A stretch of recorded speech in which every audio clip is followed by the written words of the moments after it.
라면값은 지난달 상승률이 6.9%로 21개월 만에 최고치를 기록했습니다. 커피는 12%, 양념 소스도 20% 넘게 올랐습니다. 특히 국민 반찬 오징어채는 1년 만에 50% 가까이 급등해 더 이상 쉽게 먹는 반찬이 아니게 됐습니다. 가공식품 물가 상승률은 4.6%, 안정적이던 가격이 작년 12월부터 급등하더니 이제는 소비자 물가 상승률과 격차가 2배 이상 벌어졌습니다. 통계청이 조사하는 가공식품 73개 가운데 오른 품목이 62개나 됩니다.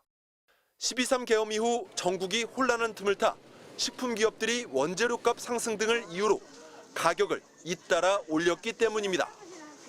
2월에는 일부 과자와 아이스크림 값이 올랐고 3월과 4월에는 라면 값과 냉동 만두 값, 5월에는 커피 믹스 값이 인상됐습니다. 고공행진하는 가공식품은 체감 물가도 밀어올리고 있습니다.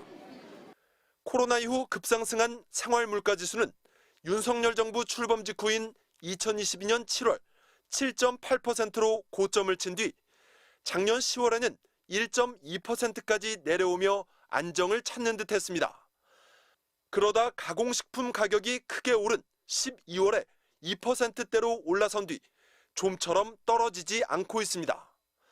환율이 오른다든지 또 원유가나 원자재 가격이 올라서 물가가 오르는 비용 상승형 인플레이션은 뾰족하게 할 도리가 별로 없어요.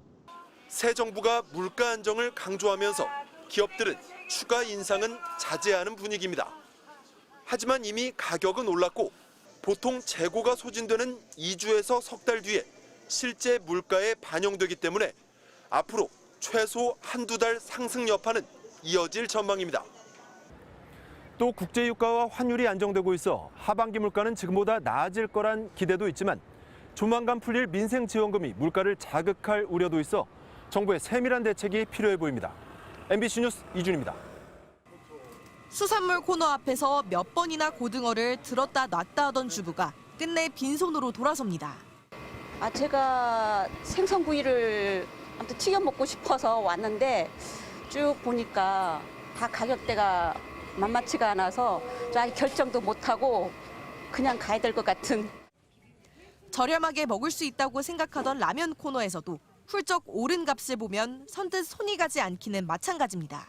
라면이 좀 많이 올랐고요. 여름에는 밥 해먹기 싫으니까 먹고 싶기는 하나 좀 비싸서 보고 이제 가격 봤을 때 이제 좀 할인이 붙어 있는 그런 종류를 구입을 하기는 해요. 밥상에 자주 오르는 식재료를 직접 담아보고 작년 같은 시기에 비해 얼마나 올랐는지 비교해 보겠습니다. 작년 말에 두 마리에 6,960원이었던 고등어는 43%나 올라 9,960원입니다. 작년에 한 봉당 3,480원 하던 마늘은 4,480원, 7,580원 하던 계란은 7,980원으로 올랐습니다.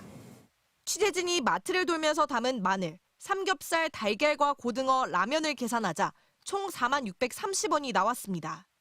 지난해 오늘 바로 이 대형마트에서 똑같은 상품은 36,610원에 살 수 있었던 것과 비교하면 10% 넘게 오른 겁니다. 이런 체감 물가 상승률은 오늘 통계청이 발표한 소비자 물가지수에서 그대로 확인됐습니다. 지난달 소비자 물가 상승률은 2.2%, 지난 1월 이후 가장 높은 수준을 기록했습니다. 지난해 같은 달과 비교하면 농축 수산물 값은 1.5%, 공업 제품은 1.8%, 전기, 가스, 수도 가격은 3.1%씩 올랐는데 특히 수산물은 7.4%나 올라 2023년 3월 이후 2년 3개월 만에 최대치를 기록했습니다. 적조 현상 때문에 고기가 폐사되고 막 그러니까는 가격이 오를 수밖에 없어요. 정부는 총력 대응에 나섰습니다. 농축 수산물 할인 지원에 460억 원을 투입하고 수입 식품 원료에 부과되는 관세를 낮춰주는 할당 관세도 당분간 지속하기로 했습니다. MBC 뉴스 이혜선입니다.